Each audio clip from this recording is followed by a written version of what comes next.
चीन और भारत एक बार फिर आमने सामने हैं। लाइन ऑफ एक्चुअल कंट्रोल से 8 किलोमीटर अंदर चीन ने अपना सैनिक शिविर बना लिया है। भारत ने चीन से बात करने की कोशिश की, लेकिन कोशिश नाकाम हो गई। अब लद्दाख की तरफ आर्मी की एक टुकड़ी रवाना हो रही है। 9 दिन हो गए। 9 दिन से चीन भारत की सीमा में बैठा है। लद्दाख की इन पहाड़ियों पर लाल सैनिक दिख रहे हैं। क्या चीन लद्दाख को भी छीन लेगा? 27 साल में ड्रैगन की ये सबसे बड़ी घुसपैठ है। ट्रक में बैठकर चीन के सैनिक भारत आए हैं। पहले 10 आए, फिर 20 और आए और लाल आर्मी ने भारत में टेंट लगा दिया। लद्दाख के इस ठंडे रेगिस्तान में हालात बहुत गर्म हैं। भारत और चीन की आर्मी की टुकड़ी एक दूसरे से बस 300 मीटर की दूरी पर खड़ी है। चीन है कि मानता नहीं। 2 बार चीन से बात हो चुकी है, दोनों बार बातचीत फेल हो गई। अब आर या पार के हालात हैं।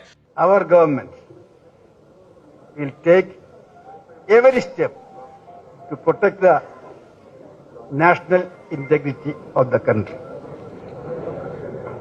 That is what I told Delhi. I repeat that now. At the same time, negotiations are going on at various levels to resolve the issue peacefully. At this stage, don't ask me further things. I don't want to say anything. Thank you. चीन ने जमीन छोड़ने से इनकार कर दिया है। भारतीय आर्मी के 2 गश्ती दल पहले ही पहुंच चुके हैं। अब सेना की एक और टुकड़ी को भेजने का फैसला हुआ है। भारत के रक्षा मंत्री बीजिंग जाने वाले थे और चीन के प्रधानमंत्री अगले महीने भारत आने वाले थे। अब यह यात्रा मुश्किल लग रही है। भारत ने चीन से तीसरी बार बात करने की कोशिश की, लेकिन चीन इस बात को मानने को तैयार ही नहीं है कि उसके सैनिक भारत की सीमा में दाखिल हुए हैं। 9 दिन पहले 15 अप्रैल 2013 का वो दिन था। लद्दाख के दौलत बेग ओल्डी में एक टेंट दिखा और इस टेंट में बैठे थे चीनी सैनिक।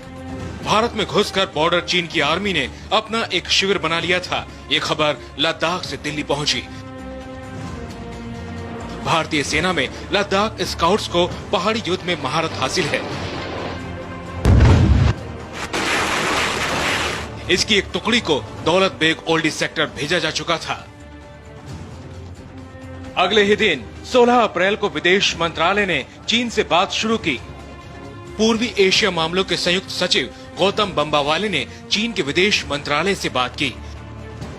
एक तरफ विदेश मंत्रालय बात कर रहा था, दूसरी तरफ भारतीय आर्मी लद्दाख की तरफ रवाना हो रही थी। 17 अप्रैल को भारतीय फौजियों का दूसरा गश्ती दल भेजा गया। भारतीय आर्मी की इस टुकड़ी ने दौलत बेग ओल्डी चीनी आर्मी को बैनर दिखाया। इसे बैनर ड्रिल कहा जाता है। बैनर ड्रिल में भारतीय आर्मी के गश्ती दल ने चीनी आर्मी से कहा कि आप हमारे इलाके में हैं। अच्छा होगा आप वापस लौट जाएं, क्योंकि हम भी वापस लौट रहे हैं।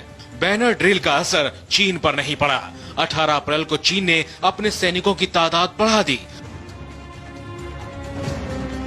भारतीय सेना के पुत्र से कैंप के पास चीनी सेना की टेंट में पीएलए फौजियों की तादाद बढ़कर 30 हो गई। एक तरफ चीन घुसपैठ बढ़ा रहा था, दूसरी तरफ बातचीत भी फेल हो गई।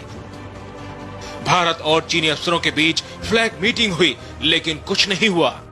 उसमें पूर्ण रूप से हम संतुष्ट नहीं हैं कि जो कार्रवाई हो रही है उस कार्रवाई से एक जो समस्या उत्पन्न हुई है उसका समाधान स्पष्ट रूप से आए।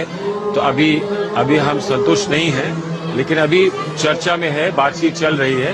तो ऐसा नहीं है कि इसको लेकर कोई विशेष चिंता इस समय व्यक्त करने की आवश्यकता है। दिल्ली में विदेश सचिव रंजन मथाई ने चीन के राजदूत वेई वेई को बुलाया और कहा चीन अपने सैनिकों को वापस बुला ले। 19 से 21 अप्रैल तक चीन टस से मस नहीं हुआ। भारत का गश्ती दल भी लद्दाख में जमा रहा। 17 तारीख से हर रोज चीनी आर्मी को वही बैनर दिखाया गया। बैनर दिखाकर कहा गया आप वापस लौट जाएं, हम भी वापस लौट रहे हैं। चीन के सैनिक नहीं लौटे। लेकिन चीन ने जो कब्जा किया, मैं बोल रहा हूँ 8 साल से लगातार इसको गंभीरता से क्यों नहीं लेते? हाँ, उसके अंदर रिकॉर्ड है। ये क्या मुद्दा? ये मुद्दा तो जांच हो जाएगी, पड़ताल हो जाएगी, कौन फंसता कौन बचता। सीमा पे कब्जा हो रहा है। अब आई 22 अप्रैल की तारीख। पहली बार चीन के विदेश मंत्रालय ने अपनी बात खुलकर सामने रखी, लेकिन जो कहा वो बड़ा चौंकाने वाला था। चीन ने कैमरे पर कहा, चीनी आर्मी के गश्ती दल ने वास्तविक नियंत्रण रेखा को नहीं तोड़ा है, भारत में घुसपैठ नहीं हुई है। ये चीन का झूठ था। भारत के पास घुसपैठ की तस्वीरें हैं। चीनी आर्मी लद्दाख में दिख रही है, चीनी आर्मी के टेंट दिख रहे हैं। ये हालत आर पार की थी। तनाव खत्म करने की एक और कोशिश हुई। 23 अप्रैल को सुबह 10:30 बजे फ्लैग मीटिंग फिर शुरू हुई। 5 घंटे तक मीटिंग चली। भारत ने सारे सबूत दिखाए। चीन से फिर वापस लौटने को कहा गया, लेकिन चीन नहीं माना। दूसरी फ्लैग मीटिंग भी फेल हो गई। इस मुद्दे को उठाना चाहिए, क्योंकि ये बार बार होता है। अरुणाचल में कभी करते हैं, कभी लद्दाख में करते हैं, कभी पेपर वीसा देते हैं, कभी, और पूरे भारत के आसपास के सभी देशों में अपना प्रभाव बढ़ाने का भी चाइना जिस तरह से प्रयास कर रहा है, तो ये सारी घटनाओं को एक साथ समूचे रूप में देखना चाहिए। और इसलिए तुरंत चीन की सेना जहां घुसपैठ की है, उन्होंने वहां से हटे। इसके लिए सारे कदम, सार्थक कदम उठाने चाहिए। तनाव के हालात में एक और बड़ी बात हुई। भारत के army chief general Bikram Singh Jammu Kashmir पहुंचे। आज भी वो जम्मू कश्मीर में ही है। इस वक्त लद्दाख के दौलत बेग ओल्डी में भारत और चीन के सैनिक आमने सामने खड़े हैं। चीन के सैनिक कैंप से सिर्फ 300 मीटर दूर भारतीय सैनिकों का शिविर है। मंजूर मीर, इंडिया टीवी, लद्दाख। लेह से 183 किलोमीटर और कारगिल से 283 किलोमीटर दूर चीन और भारत के सैनिक इस वक्त खड़े हैं। सूत्रों से खबर मिल रही है कि चीन ने भारत के सामने शर्त रखी है। चीन ने भारत से कहा है कि उसके सैनिक लौट सकते हैं, लेकिन भारत को यह मानना होगा कि यह घुसपैठ नहीं थी। भारत और चीन के बीच इस तनाव की वजह है LAC। चीन ने LAC की एक नई परिभाषा कर दी है। सुरक्षा विशेषज्ञ retired lieutenant general RK Arora से समझते हैं कि आखिर चीन चाहता क्या है। भारत और चीन के बॉर्डर की जो लड़ाई है, वो इस मैप के सहारे अगर आप हमें बता सकें कि असल में मुद्दा क्या है और कितना हिस्सा भारत का ऐसा है जिस पर चीन अपना कब्जा कर रहा है। ओके, अगर आप अपनी नज़र ले जाएं इस मैप पर, जम्मू एंड कश्मीर के मैप पर, इसमें आप देखेंगे कि ये जो 2 बजे की लाइन में एरिया जो बाहर की तरफ निकल रहा है, ये है अक्साई चिन का एरिया। और इसकी अहमियत ये है कि चीन के लिए स्ट्रेटेजिकली बहुत इम्पॉर्टेंट है। तिब्बत और जिनजियांग एरिया को कनेक्ट करता है, इसके बीच में से जाना पड़ता है। और ये आप लाइन देख रहे हैं जो कि इन्होंने हाईवे बनाया, जिसके बारे में हमें कोई खबर नहीं रही 1959 तक। और ये आगे काराकोरम हाईवे पाकिस्तान में जा रहा है और आगे ग्वादर पोर्ट को कनेक्ट करता है।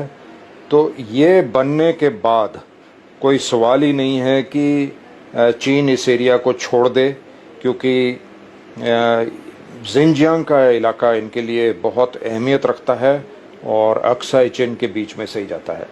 दूसरा ये है कि अगर आप नज़र ले जाएं, ये पेंगोंगसो लेक जहाँ पर है और ये काराकोरम पास जो है,